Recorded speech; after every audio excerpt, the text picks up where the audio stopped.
मुंबई महापालिकेसाठी भाजपची पहिली यादी आज जाहीर होणार। नाराज कार्यकर्त्यांची मनधरणी करण्याची जबाबदारी आमदारांवर असणार।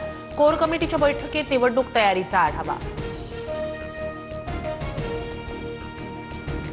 मुंबईत अजित पवारांची राष्ट्रवादी स्वबळावर लढणार। राष्ट्रवादीकडून 37 उमेदवारांची पहिली यादी जाहीर। मलिकांच्या नेतृत्वात राष्ट्रवादीसोबत युतीसाठी भाजपचा नकार असल्यानं एकला चलोरेचा नारा। मलिक कुटुंबातून यंदा 3 जण निवडणुकीच्या रिंगणात। नवाब मलिक यांचे भाऊ कप्तान मलिक, सून बुशरा नदीम मलिक तर बहीण डॉक्टर सईदा खान निवडणूक लढवणार। मुंबईतील ठाकरेंची शिवसेना मनसेतील जागा वाटपाचा पेच सुटला।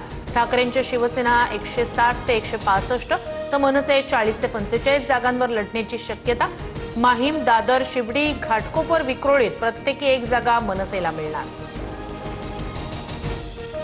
मातोश्रीवर उद्धव ठाकरेंकडून उमेदवारांना एबी फॉर्मचं वाटप। अनिल परब, विनायक राऊत, किशोरी पेडणेकर, सुनील शिंदे मातोश्रीवर। अनेक नेते पदाधिकारीही उपस्थित।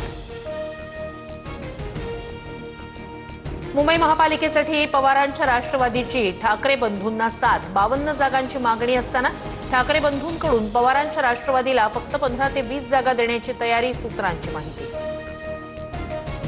पिंपरी चिंचवड महापालिकेसाठी दोन्ही राष्ट्रवादींची युती आपापल्या चिन्हावर लढणार। TV9 मराठीच्या बातमीवर शिक्कामोर्तब।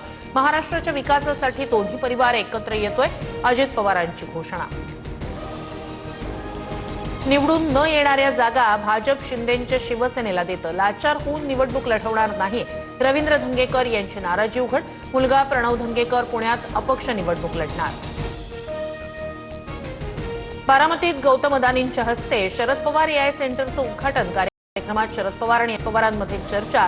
पवारांच्या निवासस्थानी गौतम अदानी आणि पवार कुटुंबाचं स्नेहभोजन।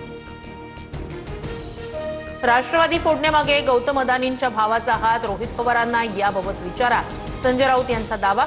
रोहित पवार, अजित पवार, गौतम अदानी यांच्या एकत्र प्रवासावर राऊतांची टीका। गौतम अदानी माझे मोठे भाऊ, मला काही गोडकडू बातमी सांगावी वाटली तर हक्कानं गौतम भाईला सांगते। सुप्रिया सुळेंचं अजित पवारांना उपरोधिक टोला। तर काही लोक मोठी झाली की टीका टिप्पणी करतात, अजित पवारांचा पलटवार।